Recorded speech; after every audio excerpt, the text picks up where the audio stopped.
प्रिय विद्यार्थियों, good morning. आज हम कक्षा 10 विषय हिंदी मानवीय करुणा की दिव्य चमक पाठ की पुनरावृत्ति मतलब दोहराई कर रहे हैं। इससे पहले हम इस पाठ को कर चुके हैं और इस पाठ के जो लेखक हैं वो हैं सर्वेश्वर दयाल सक्सेना। क्षितिज भाग 2 से लिया गया है। प्यारे बच्चों, अब हमें इसके गद्यांश को पढ़ना है और उसके उत्तर देने हैं। बच्चों, अब तक आपने जाना कि मानवीय करुणा की दिव्य चमक पाठ सर्वेश्वर दयाल सक्सेना जी द्वारा लिखित एक संस्मरण है। संस्मरण क्या होता है? संस्मरण अर्थात स्मृति पर आधारित अर्थात यादाश्त पर आधारित लेखन होता है, जिसमें लेखक अपनी पुरानी यादों के आधार पर या अपनी यादों के आधार पर किसी व्यक्ति अथवा घटना का वर्णन करता है और इसके माध्यम से वह व्यक्ति या फिर घटना का चित्र हमारे सामने इस प्रकार से व्यक्त करता है कि वो हमें साकार दिखाई देने लगता है।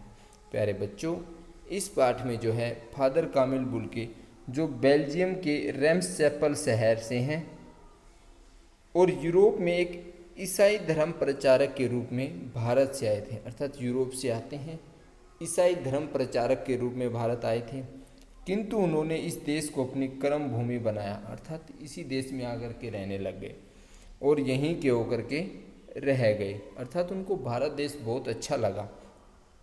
फादर कामिल बुल्के ने हिंदी भाषा के विकास और प्रचार प्रसार में महत्वपूर्ण योगदान दिया। विदेशी होते हुए हिंदी के प्रचार प्रसार में महत्वपूर्ण योगदान दिया। हिंदी भाषा को समृद्ध करने में इनके द्वारा लिखे गए शब्दकोश का महत्वपूर्ण योगदान रहा। इन्होंने एक शब्दकोश लिखा, ठीक है ना, उसका नाम ही शब्दकोश है। इस पाठ में लेखक ने उन्हें फादर बुल्के के स्वभाव और व्यवहार का वर्णन करते हुए उन्हें मानवीय करुणा की दिव्य चमक कहा है। किसने कहा?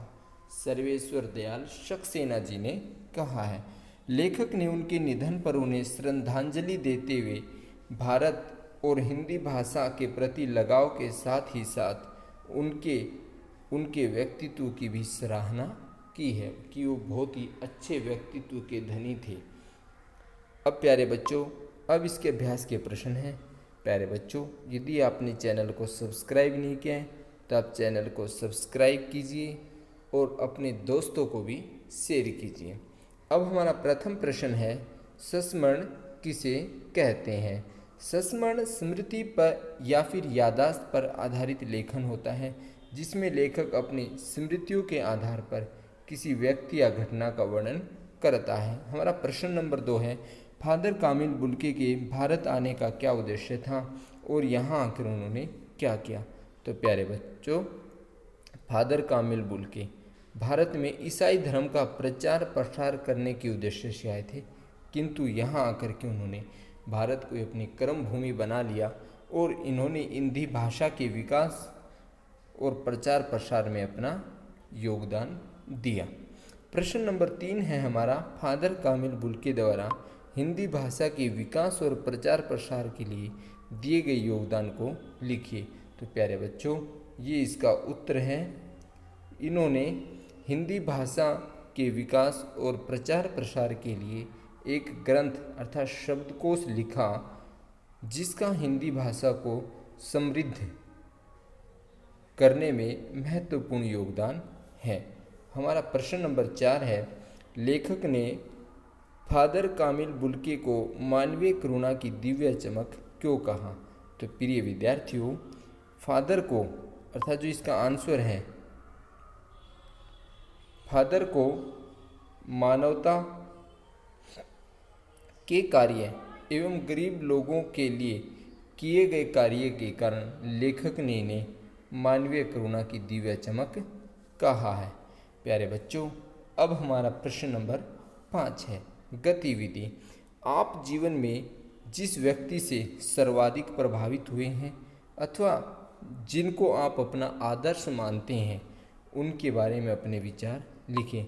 तो प्यारे बच्चों, ये आपको अपने स्वयं के अनुसार करना है कि आप किसको अपना आदर्श मानते हैं। माता को, पिता को, गुरु को, शिक्षक को, आपको समाज में आप जिसको भी अपना आदर्श मानते हैं आप उसे आदर्श क्यों मानते हैं, आपको अपने तरीके से इसको लिखना है। तो प्यारे बच्चों, उदाहरण के लिए मैं बता रहा हूँ, जैसे मैं अपने जीवन में सर्वाधिक प्रभावित अपने हिंदी शिक्षक से हुआ हूँ, जिन्होंने मुझे मानवता का पाठ पढ़ाया, साहस, धैर्य, संयम, अनुशासन, विश्वास आदि गुणों का विकास कराया है। तो प्यारे बच्चों, ऐसे ही व्यक्तित्व जिनसे आप बहुत ज़्यादा प्रभावित हुए हैं, आप उनके बारे में यहाँ पर वर्णन कर सकते हैं। आशा करता हूँ आप इसको समझ गए होंगे। धन्यवाद।